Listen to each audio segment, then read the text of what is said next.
नमस्कार दोस्तों। हिंदी साहित्य लाभ चैनल में आप सभी का हार्दिक अभिनंदन है। आज हम पढ़ने वाले हैं यूजीसी नेट में लगी हुई निबंध कविता क्या है। कविता क्या है, रामचंद्र शुक्ल इस निबंध के लेखक हैं और इसका प्रकाशन 1909 ईस्वी में होता है, जो सरस्वती पत्रिका में प्रकाशित होती है। बाद में यह 1939 ईस्वी में चिंतामणि भाग 1 में संकलित होकर प्रकाशित होती है, या 1939 ईस्वी में चिंतामणि भाग 1 में संकलित होती है या है। कविता क्या है जो निबंध है, आचार्य रामचंद्र शुक्ल ने इसके माध्यम से बखूबी बताने की कोशिश की गई है कि वास्तविकता में कविता है क्या चीज़। यूजीसी नेट में यहाँ से क्वेश्चन प्रत्येक बार पूछी जाती है और बहुत ही बारीकी तरीके से क्वेश्चन पूछी जाती है। इसी को दृष्टि में रखते हुए हम सभी ध्यान में रखते हुए अध्ययन करेंगे। कविता से मनुष्य की भाव रक्षा होती है। क्या कहते हैं? कविता से मनुष्य भाव की रक्षा होती है। सृष्टि के पदार्थ या व्यापार विशेष को कविता इस तरह व्यक्त करती है मानो वे पदार्थ या व्यापार विशेष नेत्रों के सामने नाचने लगते हैं, वे मूर्तिमान दिखाई देने लगते हैं। कविता के माध्यम से उनकी उत्तमता या अनुमानता का विवेचन करने में बुद्धि से काम लेने की जरूरत ही नहीं पड़ती। कविता की प्रेरणा से मनवेगों के प्रवाह जोर से बहने लगते हैं। तात्पर्य यह है कि कविता मनवेगों को उत्तेजित करने का एक उत्तम साधन है। क्या है? मन के वेग जो होते हैं उसको उत्तेजित मतलब तेज करने का उत्तम साधन क्या है? कविता है। कहते हैं यदि क्रोध, करुणा, दया, प्रेम आदि मनोभाव मनुष्य के अंतःकरण से निकल जाए तो वह भी कुछ नहीं कर सकता। कहने का मतलब है जो हमारे अंदर में जो अस्थाई भाव होते हैं वो भी अगर निकल जाते हैं तो हम कुछ नहीं कर सकते। कविता हमारे मनोभावों की उच्छ्वसित करके हमारे जीवन में एक नया जीवन डाल देती है, एक नया जीव डाल देती है। कौन? कविता। हम सृष्टि के सौंदर्य को देखकर मोहित होने लगते हैं। कोई अनुचित या निष्ठुर काम हमें असहाय होने लगता है। हमें जान पड़ता है कि हमारा जीवन कई गुना अधिक होकर समस्त संसार में व्यक्त हो गया है, मतलब डूब सा गया है या फिर एक प्रकार से गुम सा हो गया है। कार्य में प्रवृत्ति कविता की प्रेरणा से कार्य में प्रवृत्ति बढ़ जाती है।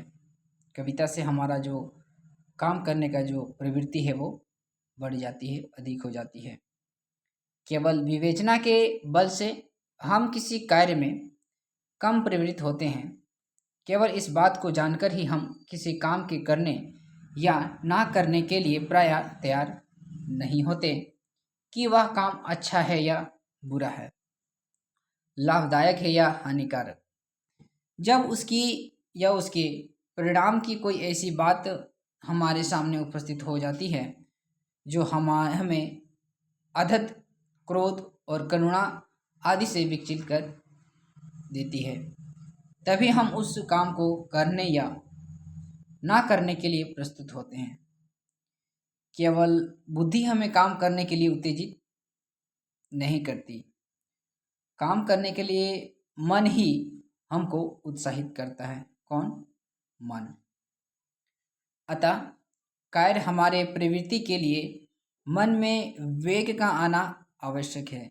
जो वेग होती है, जो तरंग होती है, वो हमारे मन में या हमारे कार्य के प्रवृत्ति में आना जरूरी हो जाता है, तभी हम उस चीज़ को बेहतर तरीके से आगे बढ़ाते हुए ले जाते हैं। यदि किसी से कहा जाए कि अमुख देश तुम्हारा इतना रुपया प्रतिवर्ष उठा ले जाता है, इसी से तुम्हारे यहाँ अकाल और दरिद्रता बना रहता है। तो संभव है कि उस पर कुछ प्रभाव ना पड़े, पर यदि दारिद्र्य और अकाल का भीषण दृश्य दिखाया जाए, पेट की ज्वाला से जले हुए प्राणियों के अस्थि पंजर सामने पेश की जाए और भूख से तड़पते हुए बालक के पास बैठी हुई माता का अंतस्वर सुनाया जाए, तो वह मनुष्य क्रोध और करुणा से विहल हो उठेगा, अगर मनुष्य है तो। और इस बात को दूर करने का यदि उपाय नहीं तो संकल्प अवश्य करेगा। पहले प्रकार की बात कहना राजनीतिक का काम है और पिछले प्रकार का दृश्य दिखाना कवि का कर्तव्य है। ये इम्पोर्टेंट है हमारे दृष्टि के लिए। राजनीति का काम है, पिछले प्रकार का दृश्य दिखाना कवि का कर्तव्य है। मानव हृदय पर दोनों में से किसी का अधिकार और अधिक हो सकता है, यह बतलाने की आवश्यकता नहीं। मनोरंजन और स्वभाव संबोधन इम्पोर्टेंट है दोस्तों एग्जाम की दृष्टि से। दोस्तों हम सब जानते हैं कि एग्जाम में अब फैक्ट बात नहीं पूछी जाती है, गौण बातें पूछी जाती है जो हम सोच भी नहीं सकते हैं। इसलिए छोटी छोटी पंक्ति है, लाइन है, उस चीज़ को हम लोग नोट करते हुए जाएंगे। आगे कहते हैं, कविता के द्वारा हम संसार के सुख दुख आनंद और क्लेश आदि यथार्थ रूप से अनुभव कर सकते हैं। किसी लोभी और कंजूस दुकानदार को देखिए, जिसने लोभ के वशीभूत होकर क्रोध, दया, भक्ति, आत्माभिमान आदि मनोविकारों को दबा दिया है और संसार के सब सुखों से मुंह मोड़ लिया है। अथवा किसी महाक्रूर राजकर्मचारी के पास जाइए, जिसका हृदय पत्थर के समान जड़ और कठोर हो गया है, जिसे हम दूसरे के दुख और क्लेश का अनुभव स्वप्न में भी नहीं होता। ऐसा करने से आपके मन में यह प्रश्न अवश्य उठेगा कि क्या इनकी भी कोई दवा है? ऐसी हृदय को द्रवीभूत करके उन्हें अपने स्वाभाविक धर्म पर लाने का सामर्थ्य काव्य में ही है। कविता ही उस दुकानदार की प्रवृत्ति और भौतिक और आध्यात्मिकता सृष्टि के सौंदर्य की ओर ले जाएगी। कविता ही उसका ध्यान औरों की ओर आवश्यकता की ओर आकर्षित करेगी। मतलब जहाँ हमारा ध्यान भंग हो जाता है या जहाँ पर मन नहीं लगता है, कविता ही एकमात्र ऐसी माध्यम है जिससे हम अपनी आवश्यकता या आकर्षित या ध्यान या मन को लगाने का काम करता है और उनकी पूर्ति करने की इच्छा उत्पन्न होती है। कविता ही उसे उचित अवसर पर क्रोध, दया, भक्ति, आत्माभिमान आदि सिखावेगी। इसी प्रकार उस राजकर्मचारी के सामने कविता ही उसके कार्यों का प्रतिबिंब खींच कर रखेगी और उनकी जघन्यता और भयंकरता का आभास दिखावेगी तथा देवी कि वह अन्य मनुष्यों द्वारा पहुंचाई हुई पीड़ा और क्लेश के सूक्ष्म से सूक्ष्म अंश को दिखलाकर उसे दया दिखाने की शिक्षा देगी। प्रायः लोग कहा करते हैं कि कविता का अंतिम उद्देश्य मनोरंजन है, पर मेरी समझ में मनोरंजन उसका अंतिम उद्देश्य नहीं है। काफी इंपॉर्टेंट लाइन है। कविता पढ़ते समय मनोरंजन अवश्य होता है, पर इसके सिवा कुछ और भी होता है। मनोरंजन करना कविता का प्रधान गुण है। इससे मनुष्य का चित्त एकाग्र हो जाता है, इधर उधर जाने नहीं पाता। यही कारण है कि नीति और धर्म संबंधी उपदेश चित्त पर वैसा असर नहीं करते जैसा कि किसी काव्य या उपन्यास से निकली हुई शिक्षा असर करती है। केवल यही कारण है कि परोपकार करो, सदैव सच बोलो, चोरी करना महापाप है। यह हम आशा कदापि नहीं कर सकते कि कोई उपकारी मनुष्य परोपकारी हो जाएगा, झूठा सच्चा हो जाएगा और चोरी करना छोड़ देगा, क्योंकि पहली तो मनुष्य का चित्त ऐसी शिक्षा ग्रहण करने के लिए उद्यत ही नहीं होता। दूसरे मानव जीवन पर उसका कोई प्रभाव अंकित हुआ ना देखकर वह उनकी कुछ परवाह नहीं करता। पर कविता अपनी मनोरंजक शक्ति के द्वारा पढ़ने या सुनने वाले का चित्त उचटने नहीं देती, मन बदलने नहीं देता है। कौन? कविता। उसके हृदय आदि अत्यंत कोमल स्थानों का स्पर्श करती है और सृष्टि में उक्त कर्मों के स्थान और संबंध की सूचना देकर मानव जीवन पर उनका प्रभाव और परिणाम को विस्तृत रूप में अंकित करके दिखलाती है। इंद्रासन खाली कराने का वचन देकर, हुर और गिलिमा का लालच दिखाकर, यमराज का स्मरण दिलाकर और दोजख की जलती हुई आग की धमकी देकर हम बहुधा किसी मनुष्य को सदाचारी और कर्तव्यपरायण नहीं बना सकते। बात यह है कि इस तरह का लालच या धमकी ऐसी है जिससे मनुष्य परिचित नहीं है और जो इतनी दूर की है उसकी परवाह करना मनुष्य के प्रकृति के विरुद्ध है। सदाचार में एक अलौकिक सौंदर्य और माधुर्य होता है। अतः लोगों को सदाचार की ओर आकर्षित करने का प्रकृत उपाय यही है कि उनको उसका सौंदर्य और माधुर्य दिखाकर लुभाया जाए, जिससे वे बिना आगा पीछे सोचे मोहित होकर उसकी ओर ढल पड़े। किसके माध्यम से? कविता के माध्यम से। मन को हमारे आचार्यों ने 11वां इंद्रियां माना है। इंपॉर्टेंट है, कितना? 11वां इंद्रियां माना है। उसका रंजन करना और उसे सुख पहुंचाना ही यदि कविता का धर्म ये माना जाए तो कविता भी केवल विलास की सामग्री रह जाएगी। परंतु क्या हम कह सकते हैं कि वाल्मीकि का आदि काव्य, तुलसी का रामचरितमानस या सूरदास का सूरसागर विलास की सामग्री है? यदि इन ग्रंथों से मनोरंजन होगा तो चरित्र संशोधन भी अवश्य होगा। खेद के साथ कहना पड़ता है कि हिंदी भाषा के अनेक कवियों ने श्रृंगार रस की उन्माद किरणी उक्तियों से साहित्य को इतना भर दिया है कि कविता भी विलास की एक सामग्री समझने जाने लगी है। पीछे से तो ग्रीम उपचार आदि के नुक्के भी कवि लोग तैयार करने लगे हैं। ऐसी श्रृंगारिक कविता को कोई विलास की सामग्री कह बैठे तो उसका क्या दोष। सारांश यह है कि कविता का काम मनोरंजन ही नहीं, कुछ और भी है। क्या है? और भी है। क्या है? उच्च आदर्श। क्या है दोस्तों? उच्च आदर्श। कविता मनुष्य के हृदय को उन्नत करती है और ऐसे उत्कृष्ट और अलौकिक पदार्थों का परिचय कराती है जिनके द्वारा यह लोक देवलोक और मनुष्य देवता हो सकता है। अब कहता है कविता की आवश्यकता क्या है। कविता इतना प्रयोजनीय वस्तु है, मतलब उद्देश्य वस्तु है कि संसार के सभ्य और असभ्य सभी जातियों में पाई जाती है। चाहे इतिहास ना हो, विज्ञान ना हो, दर्शन ना हो, पर कविता अवश्य ही होगी। इसका क्या कारण है? बात यह है कि संसार के अनेक कृत्रिम व्यापारों में फंसे रहने से मनुष्य की मनुष्यता जाती रहने का डर रहता है। अतएव मानुषी प्रकृति को जागृत रखने के लिए ईश्वर ने कविता रूपी औषधि बनाई है। क्या थी? कविता रूपी औषधि बनाई है। कविता यही प्रयत्न करती है कि प्रकृति से मनुष्य की दृष्टि फिरने ना पावे। जानवरों की इनकी जरूरत नहीं है। हमने किसी उपन्यास में पढ़ा है कि एक चिड़चिड़ा बनिया अपनी सुशीला और परम रूपवती पुत्रवधू को अकारण निकालने पर उद्यत हुआ। जब उसके पुत्र ने अपनी पत्नी की ओर से कुछ कहा तब वह चिढ़कर बोला, चल चल, भोली सूरत पर मारा जाता है।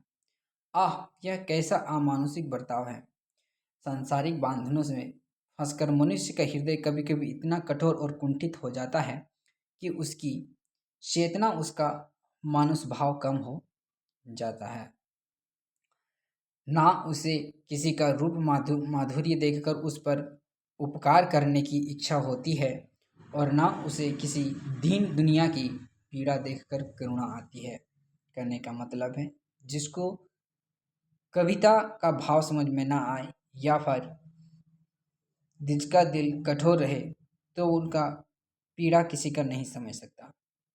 ना उसे अपमान सूचक बात सुनकर क्रोध आता है, ऐसे लोगों से यदि किसी लोभ हर्षण अत्याचार की बात कही जाए तो मनुष्य के स्वाभाविक धर्मानुशासन वे क्रोध या घृणा प्रकट करने के स्थान पर रुखाई के साथ यही कहेंगे, जाने दो, हमसे क्या मतलब, चलो अपना काम देखो। याद रखिए, यह महाभयानक मानसिक रोग है। इससे मनुष्य जीते जी मृतवत हो जाता है। कविता इसी मर्ज की दवा है। सृष्टि सौंदर्य कहने का मतलब है, अगर आप एक सजीव जीव हैं तो आपके अंदर सब चीज होना चाहिए, मतलब विरोध करने का भी और समर्थन करने का भी साहस होना चाहिए। जहाँ सत्य है वहाँ सत्य कहिए, जहाँ गलत है वहाँ गलत करने की हिम्मत रखना चाहिए। कहते हैं कविता सृष्टि सौंदर्य का अनुभव कराती है। क्या कराती है? सृष्टि किसे इतना सुंदर है इस चीज का अनुभव कराती है और मनुष्य को सुंदर वस्तुओं में अनुरक्त रहती है, प्रेम रहता है। जो कविता रमणी के रूप माधुर्य से हमें आधारित करती है वही उसके अंतःकरण की सुंदरता और कोमलता आदि की मनोहारिणी छाया दिखाकर मुग्धा भी करती है। जिस बंकिम की लेखनी ने गढ़ के ऊपर बैठी हुई राजकुमारी तिलोत्तमा के अंग प्रत्यंग की शोभा को अंकित किया, उसी ने आयशा के अंतःकरण की अपूर्व सात्विकी ज्योति दिखाकर पाठकों को चमत्कृत किया है।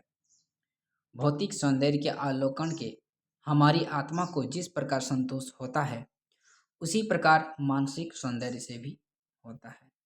जिस प्रकार वन, पर्वत, नदी, झरना आदि से हम प्रफुल्लित होते हैं उसी प्रकार मानवीय अंतःकरण में प्रेम, दया, करुणा, भक्ति आदि मनोवेगों के अनुभव से हम आनंदित होते हैं।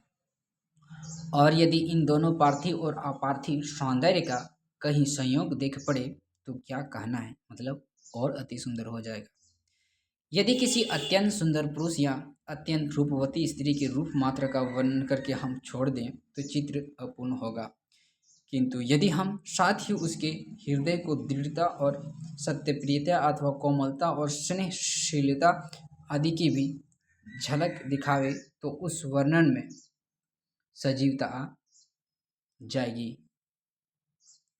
महाकवियों ने प्रायः इन दोनों सौंदर्यों का मेल कराया जो किसी को अस्वाभाविक प्रतीत होता है, किंतु संसार में प्रायः देखा जाता है कि रूपवान जन सुशील और कोमल होते हैं और रूपहीन जन क्रूर और सुशील।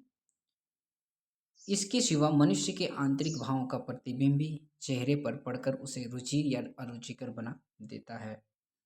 पार्थिव सौंदर्य का अनुभव करके हम मानसिक अथवा अपार्थिव सौंदर्य की ओर आकर्षित होते हैं। अतएव पार्थिव सौंदर्य को दिखलाना कवि का प्रधान कर्म है, काफी इंपॉर्टेंट है। कविता का दुरुपयोग कहाँ होता है इस चीज को अब देखते हैं। जो लोग स्वार्थवश व्यर्थ की प्रशंसा और खुशामद करके वाणी का दुरुपयोग करते हैं, मतलब शब्द का गलत उपयोग करते हैं, वे सरस्वती का गला घोटते हैं। ऐसी तुच्छ प्रीति वालों को कविता न करना चाहिए। कविता उच्चायश, उदार और निस्वार्थ हृदय की उपज है। सत्कवि मनुष्य मात्र के हृदय में सौंदर्य का प्रवाह बहाने वाला है। उसकी दृष्टि में राजा और रंग सब समान है। वह उन्हें मनुष्य के सिवा और कुछ नहीं समझता। जिस प्रकार महल में रहने वाला बादशाह के वास्तविक सद्गुणों की वह प्रशंसा करता है, उसी प्रकार झोपड़ी में रहने वाले किसान के सद्गुणों को भी वर्णन करता है। श्रीमानों के शुभागमन की कविता लिखना और बात बात पर उन्हें बधाई देना सदकवि का काम नहीं। हाँ, जिसने निस्वार्थ होकर कष्ट सहकर देश और समाज की सेवा की है, दूसरों को हित साधन किया है, धर्म का पालन किया है, ऐसे परोपकारी महात्मा का गुणगान करना सबका कर्तव्य है। मतलब कविता हमें कहाँ सदुपयोग हो रहा है कहाँ दुरुपयोग हो रहा है इस चीज़ को हमें सिखाता है। अब आगे दिखाता है कि कैसे इस चीज़ को आगे बढ़ाने का काम करता है, जिसके माध्यम से हम इस चीज़ को बेहतर तरीके से कर। अब आता है दोस्तों कविता की भाषा क्या होनी चाहिए। मनुष्य स्वभाव से ही प्राचीन पुरुषों और वस्तुओं को श्रद्धा की दृष्टि से देखता है। पुराने शब्द लोगों को मालूम ही रहते हैं, इसी से कविता में कुछ न कुछ पुराने शब्द आ ही जाते हैं। उनका थोड़ा बहुत बना रहना अच्छा भी है। वे आधुनिक और पुरातन कविता के बीच संबंध सूत्र का काम देते हैं। हिंदी में राजते हैं, गहते हैं, लहते हैं, सरसराते हैं। यदि प्रयोगों का खड़ी बोली तक की कविता में बना रहना कोई अचंभे की बात नहीं है। अंग्रेजी कविता में भी ऐसे शब्दों का अभाव नहीं जिनका व्यवहार बहुत पुराने जमाने में कविता में होता आया है। जैसे मैन, स्वैन आदि शब्द ऐसे ही हैं। अंग्रेजी कविता समझने के लिए इनसे परिचित होना पड़ता है, पर ऐसे शब्द बहुत थोड़े आने चाहिए, वे भी ऐसे जो भद्दे और गारू ना हो। खड़ी बोली में संयुक्त क्रियाएं बहुत लंबी होती है, जैसे लाभ करते हैं, प्रकाश करते हैं आदि। कविता में इनके स्थान पर लहते हैं, प्रकाशते हैं, कर देने में कोई हानि नहीं। पर यह बात इस तरह के सभी शब्दों के लिए ठीक नहीं हो सकती। मतलब जहाँ पर जिस शब्द का सही अर्थ, सही उपयोग होना चाहिए, उस शब्द का अगर वहाँ पर वही शब्द अगर प्रयोग होता है तो कविता सरल और समझने में बेहतर हो जाएगी। कहते हैं, कविता में कही गई बात हृदय पटल पर अधिक अस्थायी होती है। अतः कविता में प्रत्यक्ष और स्वाभाविक सिद्ध व्यापार सूचक शब्दों की संख्या अधिक रहती है। समय बीत जाता है, कहने की अपेक्षा समय भागा जाता है। कहना अधिक काव्य सम्मत है। किसी काम से हाथ खींचना, किसी का रुपया खा जाना, कोई बात पी जाना, ढील ढालना या डूबना, मन मारना, मन छूना, शोभा बरसना आदि ऐसे ही कवि समय सिद्ध वाक्य हैं जो बोलचाल में आ गए हैं। नीचे कुछ उदाहरण दिए हैं जो इस प्रकार हैं।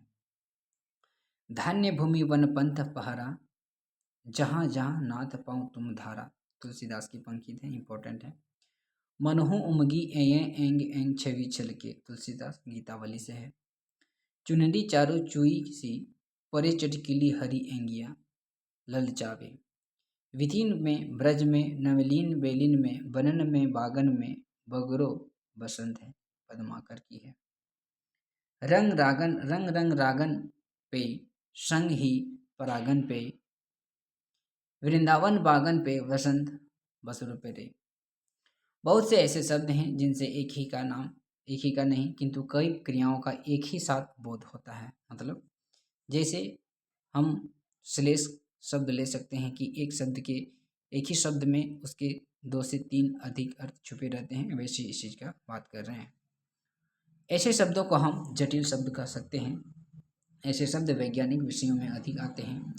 उनमें से कुछ शब्द तो एक विलक्षण ही अर्थ देते हैं और परिभाषिक कहलाते हैं। विज्ञानवेत्ता को किसी बात की सत्यता या असत्यता के निर्णय की जल्दी रहती है, इससे वह कई बातों को एक मानकर अपना काम चलाता है। प्रत्येक काम को वृथक दृष्टि से नहीं देखता। यही कारण है कि जो वह ऐसे शब्द अधिक व्यवहार करता है जिनसे कई क्रियाओं में घटित एक ही भाव निकलता है। परंतु कविता प्राकृतिक व्यापारों को कल्पना द्वारा प्रत्यक्ष कराती है, मनुष्य मानव हृदय पर अंकित करती है। अतएव पूर्वोक्ति मतलब पहले की उक्ति प्रकार के शब्द अधिक लाने से कविता के प्रसाद गुण की हानि होती है। कहने का मतलब है सभी को शब्द एक दूसरे की सही अर्थ प्रकट करने वाले के साथ ही बैठाना चाहिए, नहीं तो फिर उसमें कुछ कुछ दिक्कतें आने लगती है। व्यक्त किए गए भाव हृदय पर अच्छी तरह अंकित नहीं होते। बात यह है कि मानवीय कल्पना इतनी प्रशस्ति नहीं कि एक दो बार कई व्यापार उसके द्वारा हृदय पर स्पष्ट रीति से खचित हो सके। यदि कोई ऐसे शब्द प्रयोग में लाया गया जो कई संयुक्त व्यापारों का बाधक है, तो संभव है कल्पना शक्ति की किसी एक व्यापार को भी ग्रहण न कर सके, अथवा तद अंतर्गत ऐसा कोई व्यापार प्रकट करे जो मानवीय प्रवृत्ति का उद्दीपक न हो। तात्पर्य यह है कि परिभाषिक शब्दों का प्रयोग तथा ऐसे शब्दों का समावेश जो कई संयुक्त व्यापारों की सूचना देते हैं, कविता में वांछित नहीं। किसी ने प्रेम फौजदारी नाम की श्रृंगार रस विशिष्ट रचना, विशिष्ट एक कौन सी कविता अदालती कार्रवाई पर घटाकर लिखी है और उसी एक तरफा डिग्री आदि कानूनी शब्दों से भर दिया है, यह उचित नहीं। कविता का उद्देश्य इसके विपरीत व्यवहार में सिद्ध होता है। जब कोई कवि किसी दार्शनिक सिद्धांत को अधिक प्रभाव उत्पादक बनाकर उसे लोगों के चित्त पर अंकित करना चाहता है, तो वह जटिल और परिभाषिक शब्दों को निकाल कर उसे अधिक प्रत्यक्ष और मर्मस्पर्शी रूप देता है।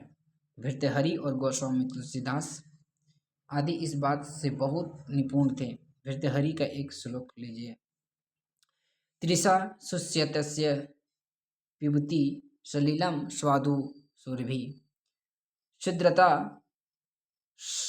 संलक्ष्मी कवलयन्ति सखा दीलिताना प्रदीप्ते रागाग्रो सुदृढ़ वधु प्रतिकारो व्याधो सुखमिति विप्रेस्ति जना। ये किनका कथन था? ये भर्तृहरि का एक श्लोक था। भावार्थ यहाँ पर बता रहा है कि प्यासे होने पर स्वादिष्ट और सुगंधित जलपान, भूखे होने पर सखा आदि के साथ चावलों का भोजन और हृदय में अनुरागनी के प्रज्वलित होने पर प्रियतमा का आलिंगन करने वाले मनुष्य विलक्षण मूर्ख हैं, क्योंकि प्यास आदि व्याधियों की शांति के लिए जलपान आदि प्रतिकारों ही को बहुत सुखद समझते हैं। वे नहीं जानते कि उनका यह उपचार बिल्कुल उल्टा है।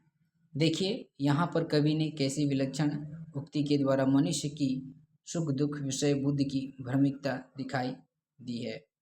अंग्रेजी में भी पोप कवि इस विषय में बहुत सिद्धहस्त था। नीचे उसका एक साधारण सिद्धहस्त लिखा जाता है। भविष्य में क्या होने वाला है, इस बात की अनभिज्ञता इसलिए दी गई है जिसमें बल सब लोग आने वाले अनिष्ट की शंका से उस अनिष्ट घटना के पूर्वोत्तर दिनों के सुख को भी न खो बैठे। इसी बात को पॉप कवि इस तरह कहते हैं। The lamp throat dooms to bleed today had he they season would be he skip and play please to the last he crop the flow food and licks the hand just raised to shed his blood. The blindness to the future kindly given easy on man. भावार्थ बता रहा है कि उस भेड़ के बच्चे को जिस तू आज रक्त बहाना चाहता है, यदि तेरा ही सा ज्ञान होता तो क्या वह उछलता कूदता फिरता, अंतः वह आनंद पूर्वक चरा खाता और उस हाथ का चाटता जो उसका रक्त बहाने के लिए उठाया गया है। भविष्य का आज्ञान हमें ईश्वर बड़ी कृपा करके दिया है।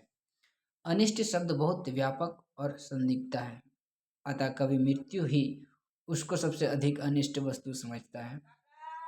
मृत्यु की आशंका से प्रामाणिक का विचलित होना स्वाभाविक है।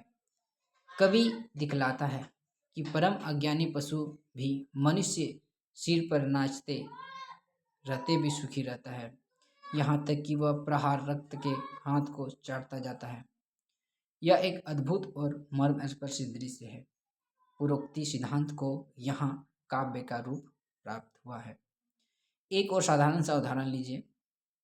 तुमने उससे विवाह किया, यह बहुत ही साधारण वाक्य है, पर तुमने उसका हाथ पकड़ा, यह एक विशेष अर्थ गर्भित काव्य उचित वाक्य है।